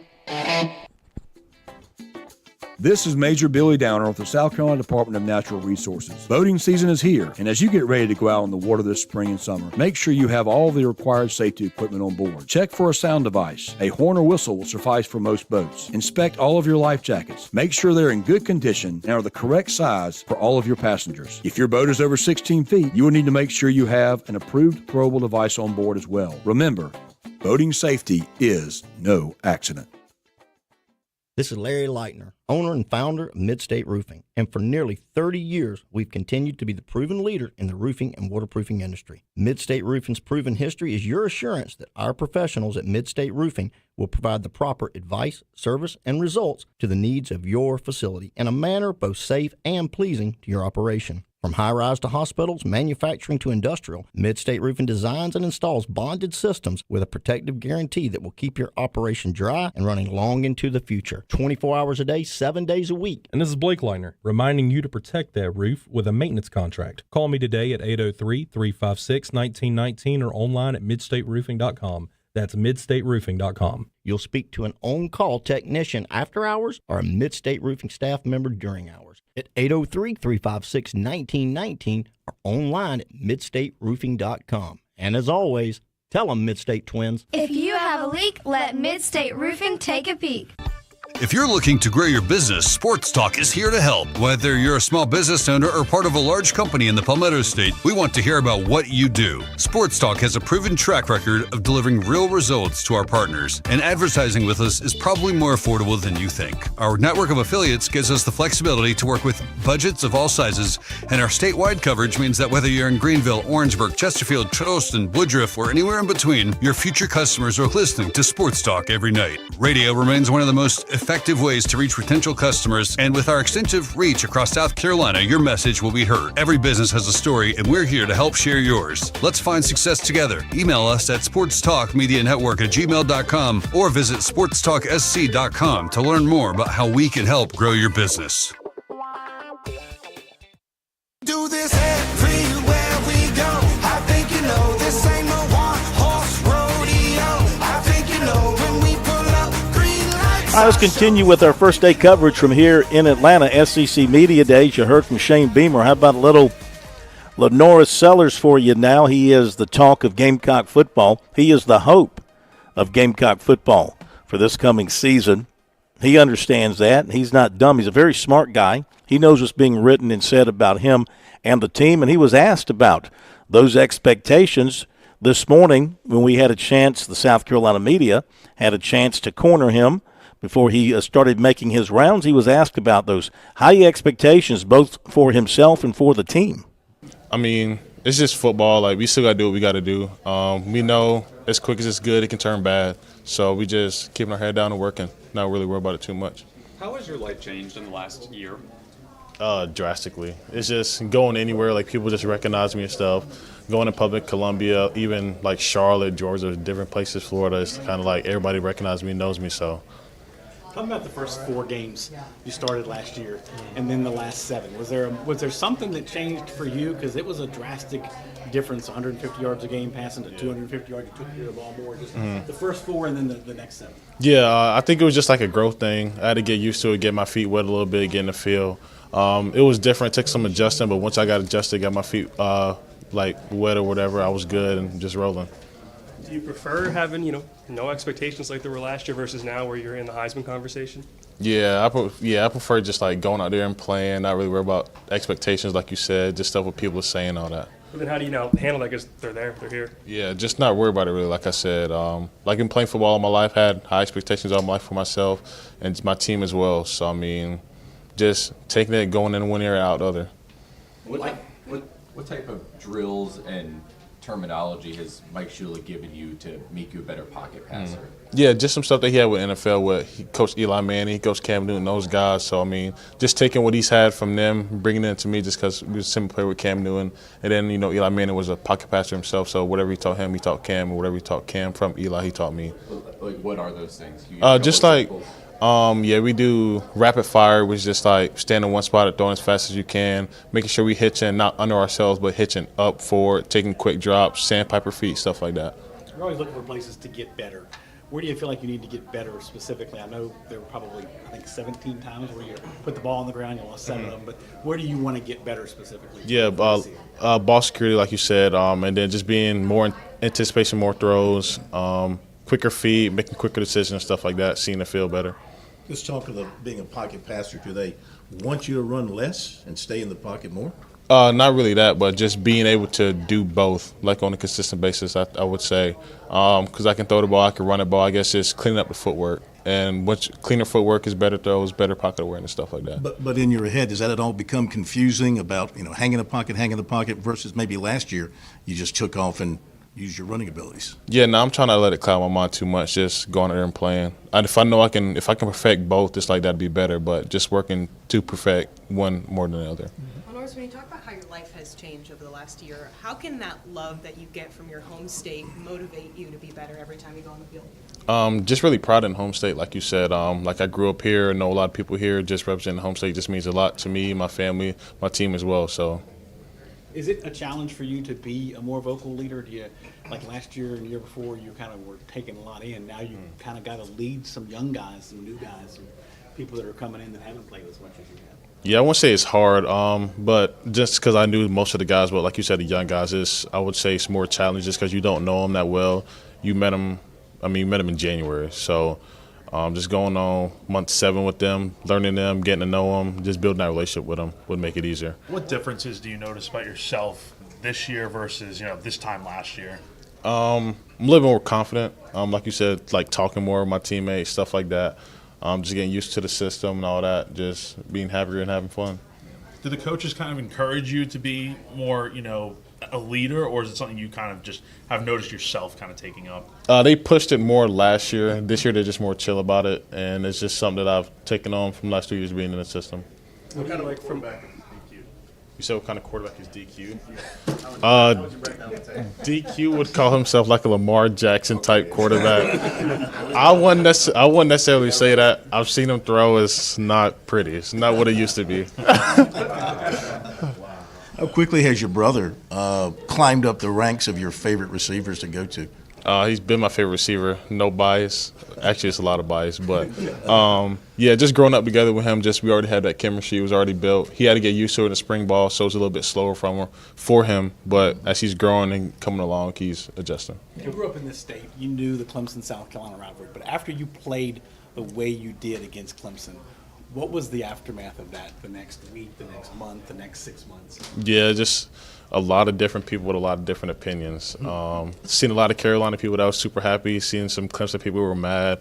Some were surprised a little bit. But, yeah, you really see how much it meant that week after the game. With DQ and Nick, who were here with you, obviously, what kind of leadership do they provide to the Nick, to the team? DQ is more of a vocal guy when he wants to be.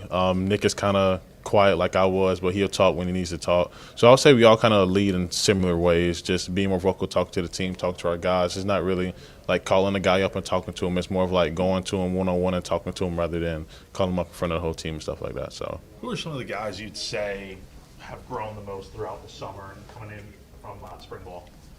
Let's see. The young guys made a big jump. Faster. I think it's just how we work, the weight room system, how we all work in the position group. Everybody gets more comfortable faster. So they can just be themselves a lot quicker than you would if you go to like a school where everybody don't really know nobody. And there you go, Lenore Sellers, as he spoke with us today here at SEC Media Days in Atlanta.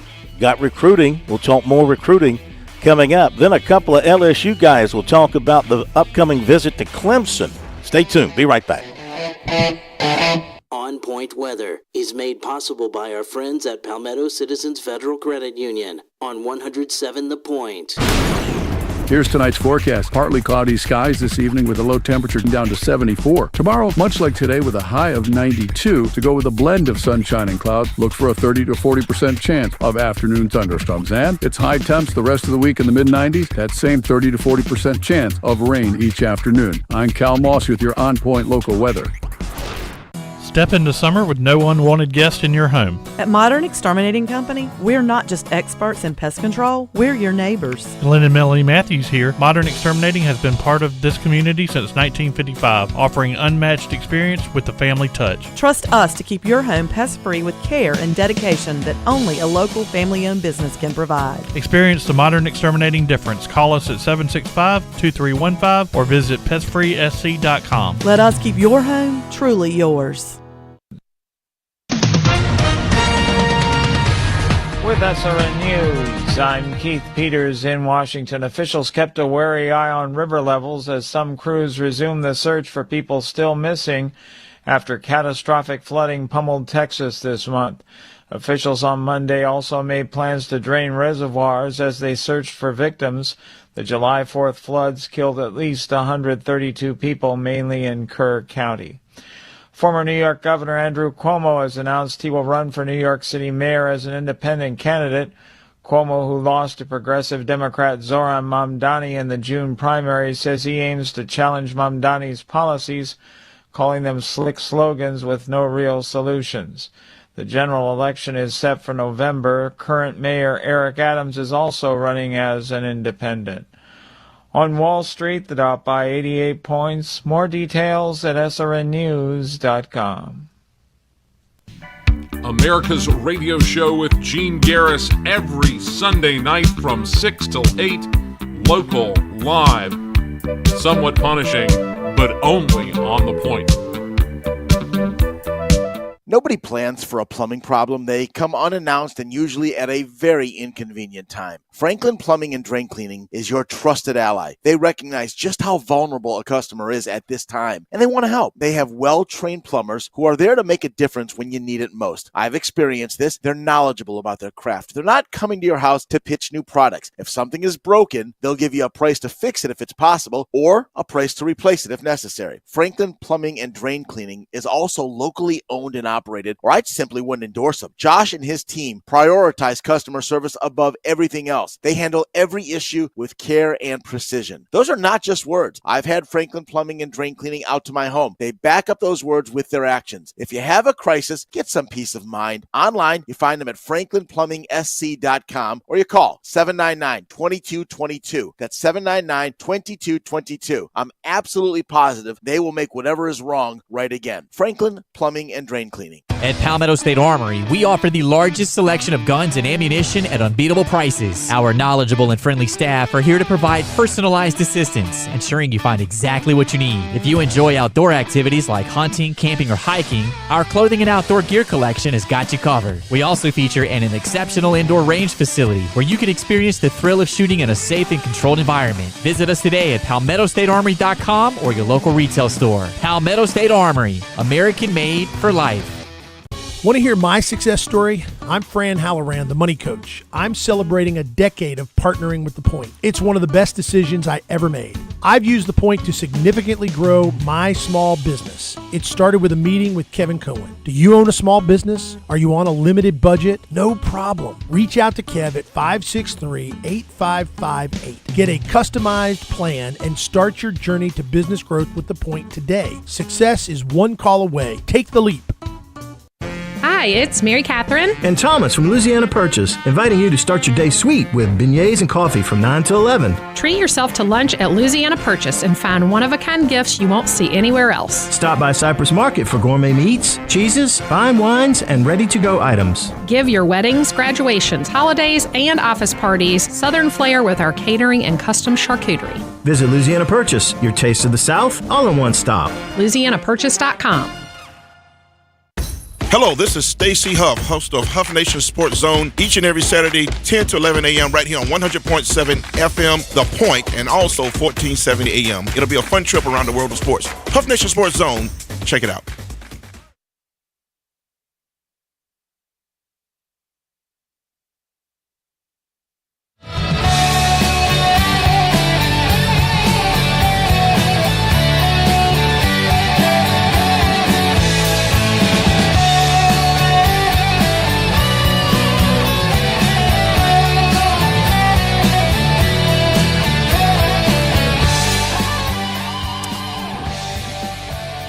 Back with you, Sports Talk Media Network from SEC Media Days here in Atlanta. Phil Kornblut here. We have the plumber, Josh Cohen, back at our studios in Columbia.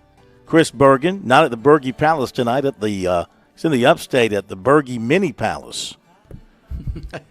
The palace that grew him up in the upstate of South Carolina. Heading over to Clemson. You got an early morning tomorrow morning. Whew, no doubt. Yeah, they're going to get started at 8 o'clock tomorrow morning, and then Dabo will hold court around lunchtime. So we get to hear from virtually every member of the staff, I think, at some point in time tomorrow morning. So this, you're talking about Carolina and what they allow the local media to do, which is really cool at SEC Media Days. This is a fun event that Clemson puts together at the football operations building, because not only do you get a chance to meet the coaches and chat with them sort of in a more relaxed setting than a media event at the ACC Media Days, you also get to tour around, play video games, ping pong, putt course, the whole 9 yards up there. So it's a really cool event that they put on. Don't embarrass them, and don't embarrass yourself. With the that's a bigger opportunity. Yeah, and more likely. Well, we look forward to having that tomorrow night. There was one more player from the state drafted that we had not mentioned. I think you retweeted it. Coastal Carolina pitcher Matthew Potok, 18th round by the Phillies. Did we mention that? I don't think so. And also one of Clemson's recruits, left-handed pitcher Nick Frusco. He has been drafted by the Pirates with the 593rd overall pick, 20th round young man out of New York. And that is the end, by the way. The Major League Draft has finally come to a conclusion. Absolutely happy about that. I got to tell you, man, today, with the Gamecocks being here early and having to start so early covering them, then the draft began at 11:30, so you're monitoring that while also trying to get your stuff from the Gamecocks together, and also LSU. And then you had Watkins announcing at 2 o'clock. It was a snowball effect as things just built and built. Kept you busy through the day. Speaking of, let's get to the recruiting report tonight.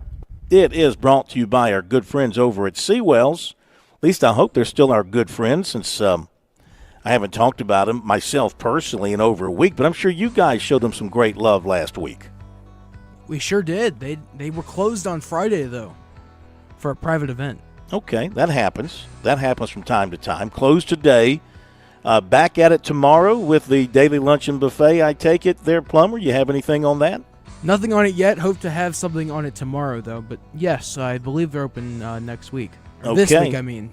We'll remind everybody to get over there for lunch from 11 till 2 for the best luncheon buffet that you could imagine you could ever throw down your mouth. You will not be disappointed.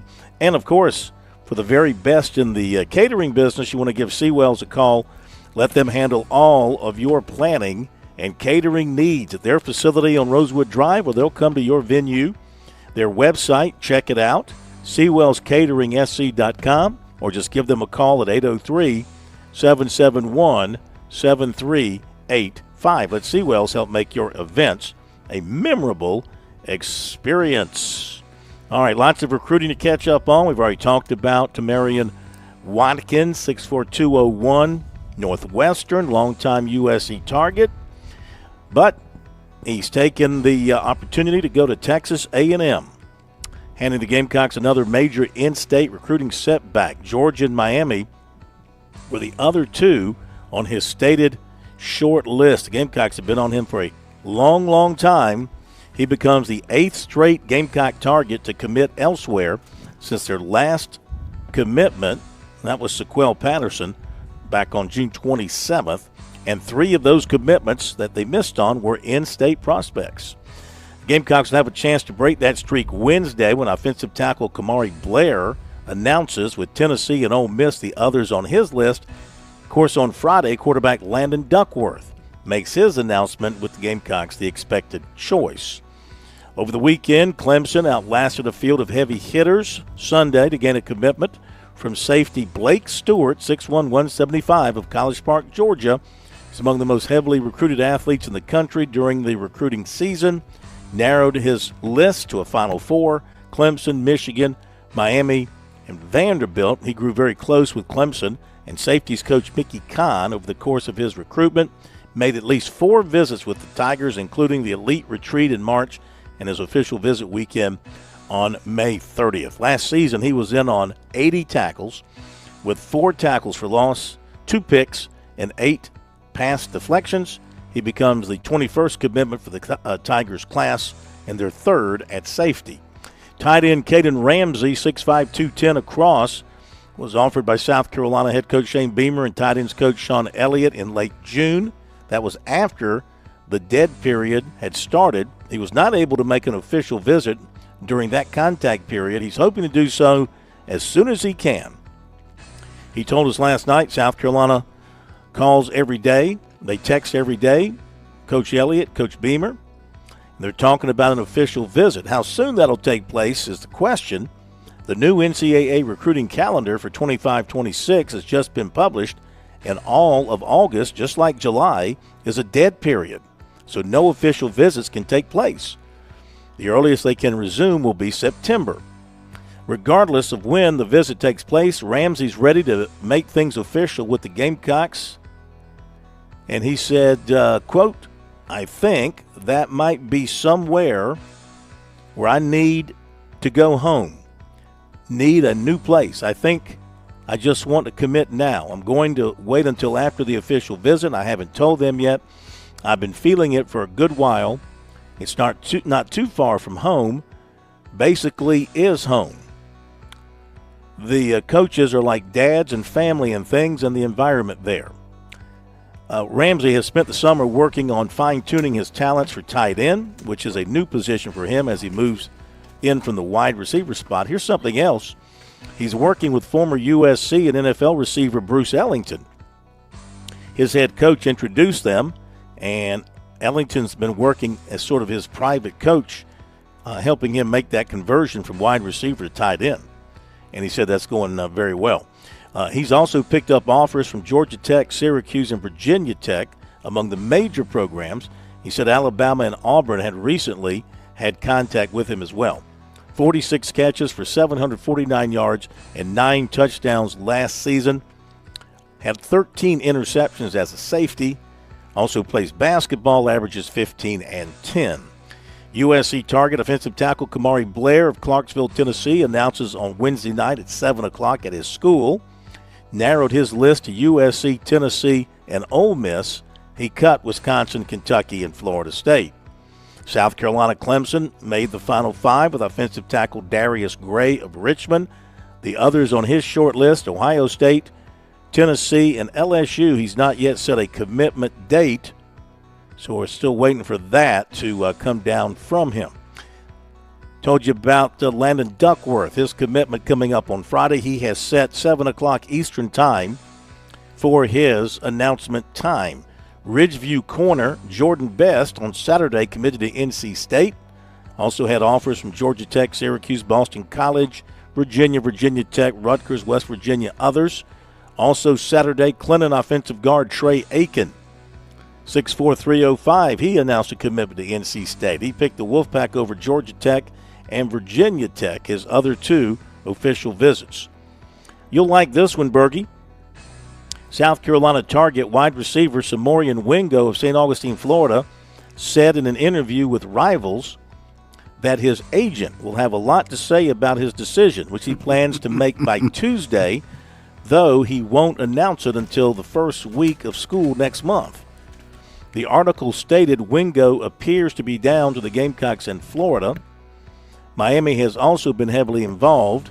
Last season, 71 catches, 1,119 yards, and 14 touchdowns. So in this interview, he said basically about his decision, he said, I have to let my agent handle things and get back to me with that before I make my final decision. So, I mean, what if his agent says, hey, you need to go to XYZ University, and he wants to go to ABC University? Is he going to follow his heart, or is he going to follow his agent and presumably the money? That's a good question. question. How in the world do you let somebody else make a decision that massive in your life for you? Somebody you trust, I guess. Maybe it's a high school buddy who just opened up an agency, and he's the first client, and he's taking 20% off the top. I don't know. Former South Carolina left-hander Ashton Crowther is transferring to Alabama. South Carolina offered 6'10" William Stevens of Charlotte last month. He's been a standout on the summer circuit. Clemson offered him in September. Also has offers from Virginia, Cincinnati, NC State, Wake Forest, Mississippi State, East Carolina, Texas Tech, West Virginia, Iowa, and the College of Charleston. And that will cover the recruiting side of things for us tonight from here in Atlanta.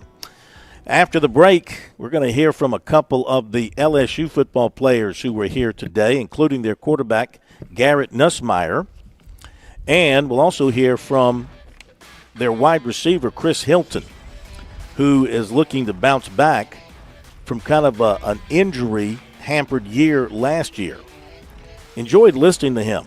He talked about, somebody asked him the game he wants to win most, and he said Ole Miss, because he had a couple of drops in that game that cost them last year. He was pretty honest about it, and he wants to make up for it. We'll hear from these guys about playing at Clemson.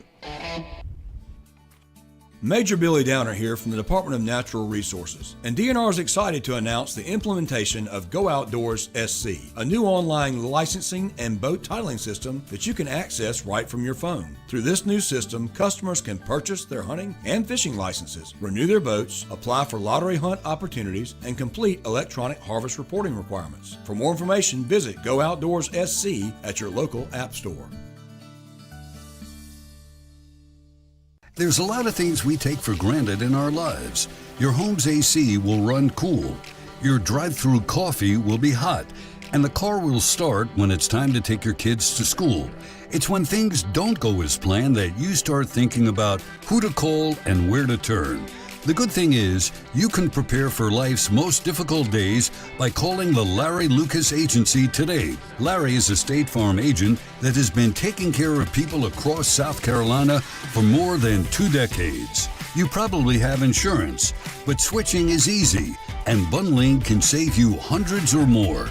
Most importantly, the Larry Lucas Agency can help you choose the protection you want at the price you want. All backed by South Carolina's #1 home and auto insurance company. Visit LarryLucasAgency.com today or give Larry a call at 803-799-1998. Like a good neighbor, Larry Lucas State Farm is there.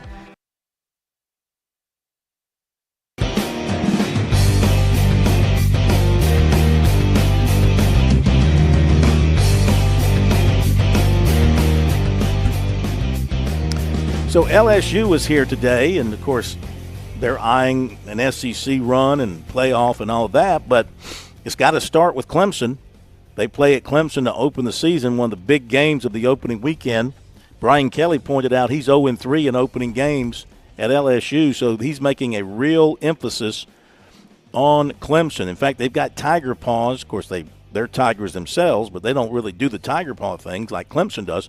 Apparently, they've got tiger paws in their weight room to remind them every day that they're working for Clemson to get off to a good start on the season. So it's an intriguing matchup. Two recent national champions, two teams that are known as Tigers, two teams that call their stadiums Death Valley, et cetera, et cetera. You got a lot of intrigue there. And so I had a chance to talk to a couple of their players.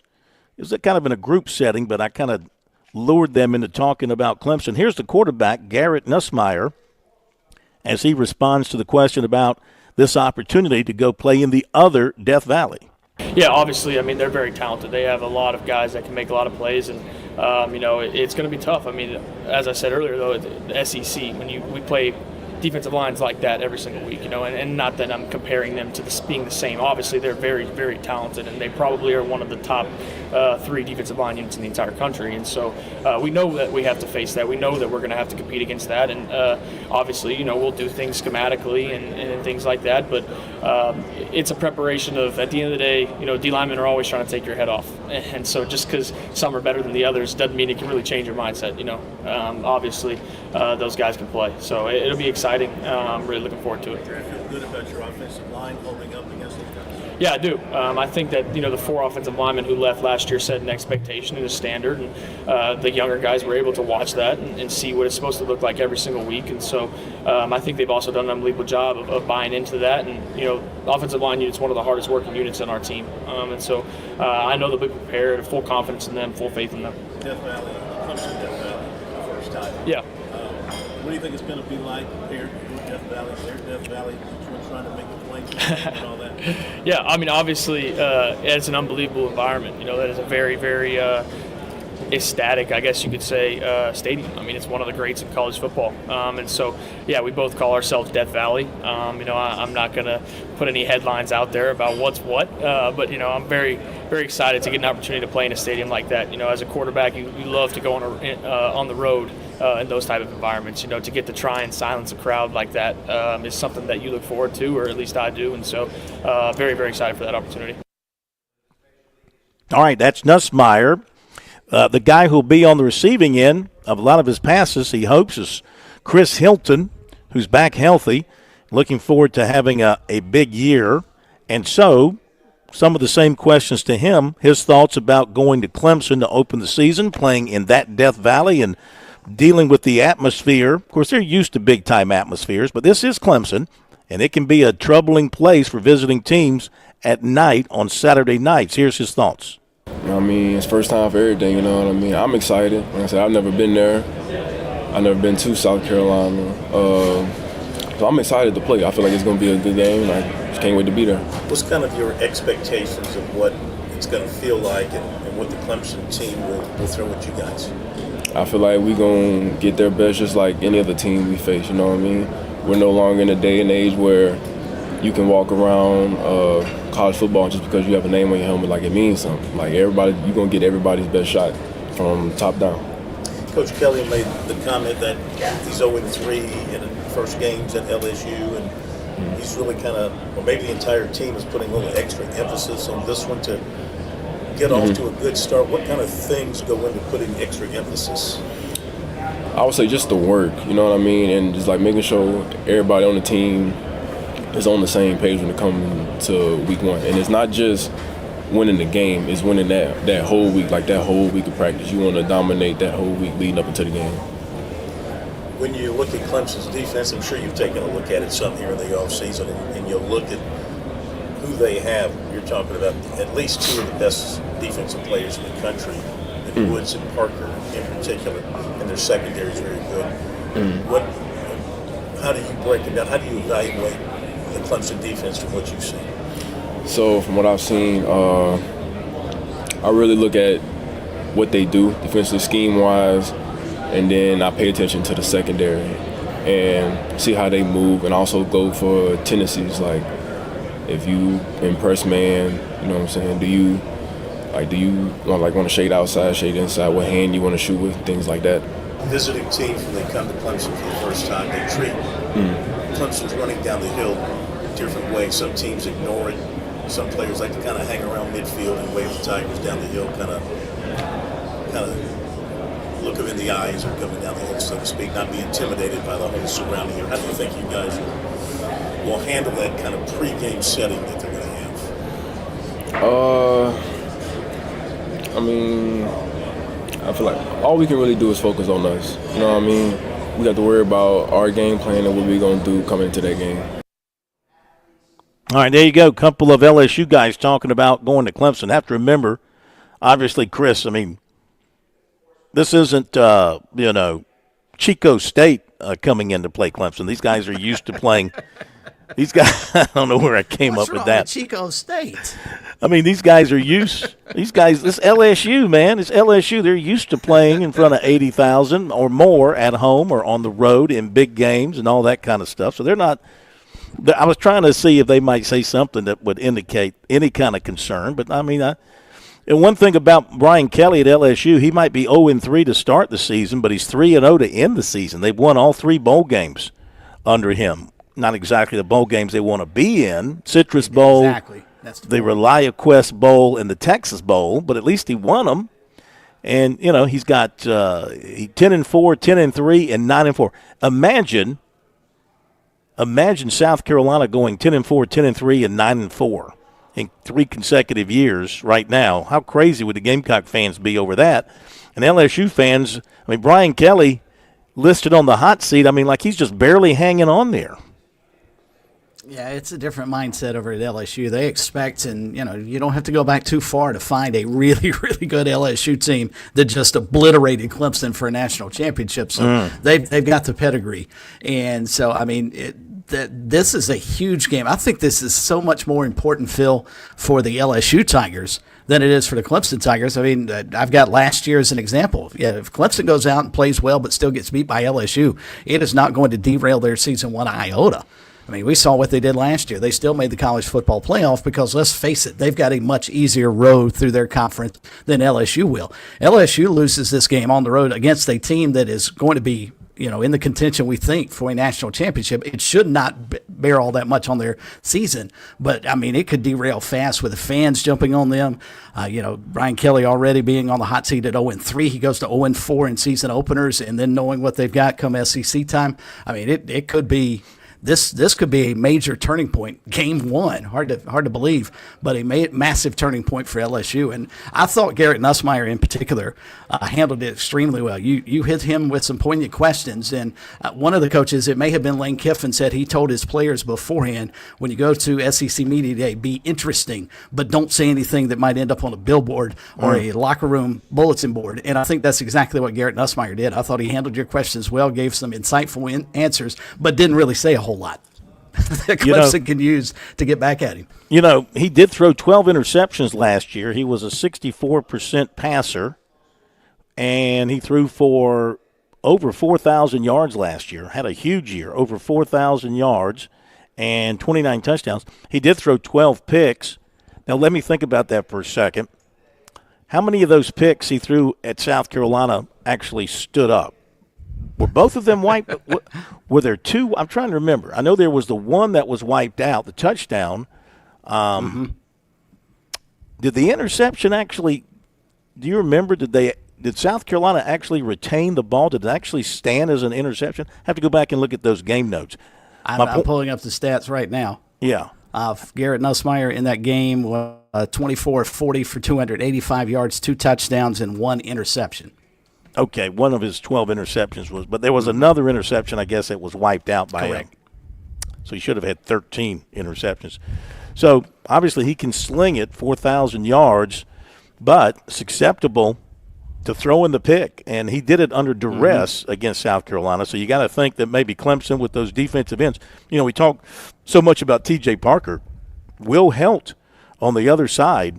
That's a good point. Is going to bring it. I mean, they could have, 2 defensive ends there crashing in on him, much as South Carolina did with Kennard and Stewart last season. So we'll see how he holds up under that. And of course, Clemson's defense up the middle should be very, very strong. You'll get a good taste of that tomorrow when you're up at Clemson. So coming up tomorrow, Bergie's going to be at Clemson. So follow him on our X, SC Sports Now. Follow him on that, and also, of course, the stories he'll be putting up from Clemson with interviews, audio from coaches and the like. That'll be on our website, SportsTalkSC.com. And then here, tomorrow at SEC Media Days Day 2, Georgia, Auburn, Tennessee, and Texas. So 4 very interesting coaches to hear from. Of course, there's Kirby Smart. By the way, Will Muschamp is no longer with the Georgia program. The media guide does not include him. One of the Georgia reporters went through the media guide checking on the personnel, and he's no longer listed with the Georgia program in an assistant's role or in a working as an analyst or anything. Just not in there any longer. And Hugh Freeze at Auburn, they're mad at him because he plays too much golf, and Tennessee and Texas. So all that tomorrow. Make plans to be with us. Thank you, Plummer. Thank you, Bergie. See you tomorrow.